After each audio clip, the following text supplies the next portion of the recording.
Cube Radio. Salut, c'est Charles Dran avec l'équipe dans 5 minutes. On s'intéresse aux sciences, à l'histoire et à l'actualité. Aujourd'hui, on parle de préhistoire. L'homme, le chasseur, c'est un concept qui domine l'étude de l'évolution humaine depuis près d'un demi-siècle et ça imprègne notre culture populaire. L'homme est représenté dans les musées et les figures de manuels scolaires, les dessins animés du samedi matin, les longs métrages. Il est représenté en homme qui chasse, tandis que la femme cuisine et s'occupe des enfants.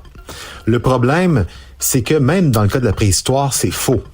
Voici Véronique Morin.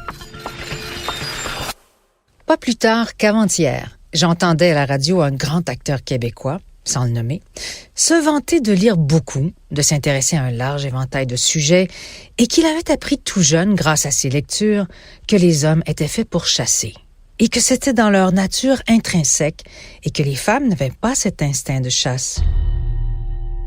Cette théorie domine depuis des siècles et a pris de l'importance en 1968 lorsque les anthropologues Richard B. Lee et Irvin DeVore ont publié Men the Hunter. Un recueil d'articles scientifiques présentés lors d'un symposium de 1966 sur les sociétés contemporaines de chasseurs-cueilleurs.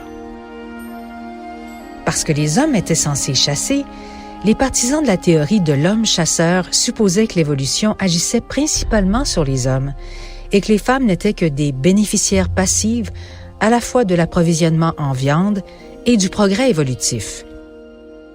La théorie propose que les hommes exerçaient cette activité à l'exclusion des femmes.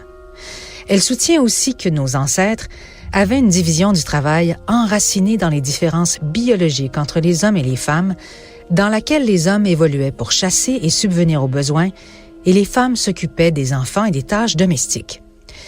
Elle suppose que les mâles sont physiquement supérieurs aux femelles, et que la grossesse et l'éducation des enfants réduisent ou éliminent la capacité des femelles à chasser. Le problème, c'est que tout cela est faux.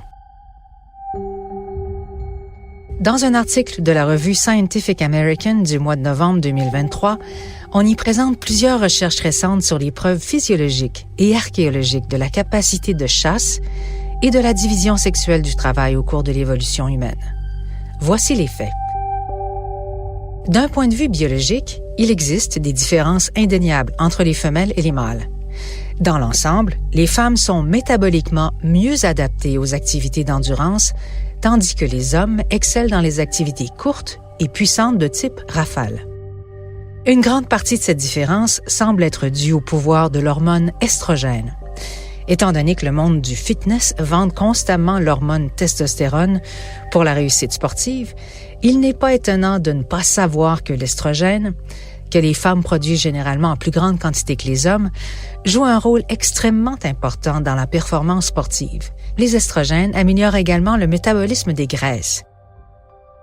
Pendant l'exercice, les estrogènes semblent encourager le corps à utiliser des graisses stockées comme source d'énergie avant les glucides, les sucres, qui sont stockés.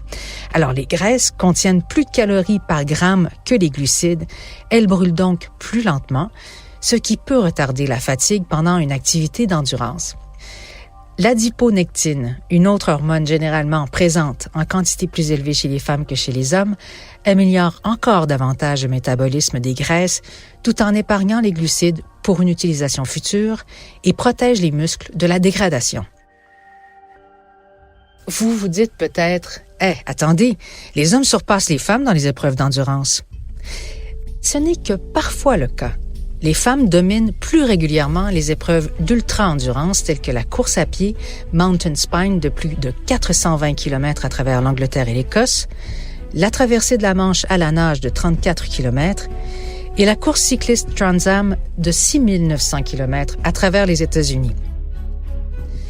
En 2018, la coureuse anglaise Sophie Power a couru l'Ultra Trail du Mont-Blanc de 170 km dans les Alpes tout en allaitant son bébé de 3 mois aux aires de repos.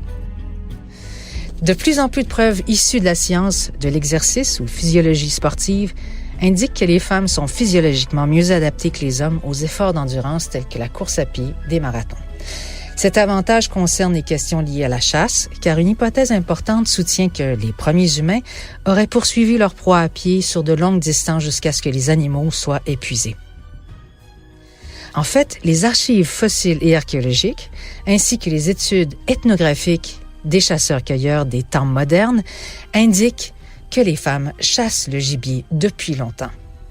Il nous reste encore beaucoup à apprendre sur les performances sportives féminines et sur la vie des femmes préhistoriques. Néanmoins, ces nouvelles données présentées indiquent qu'il est temps d'enterrer définitivement Man the Hunter. Oui, donc l'homme des cavernes, le chasseur, c'est donc un mythe persistant. Pas que les hommes n'étaient pas de bons chasseurs ou de bons guerriers, mais on peut maintenant, de manière plus exacte, imaginer un groupe de chasseurs mixtes encerclant un renne errant, par exemple, ou frappant ensemble des outils en pierre plutôt qu'un homme au mono-sourcil avec sa massue qui traîne sa femelle par les cheveux. On fait des blagues, là, mais la chasse, si elle est très masculine aujourd'hui, pendant la majeure partie de l'histoire humaine, elle aura sans doute été pratiquée par tout le monde. Merci Véronique Morin, c'était en 5 minutes.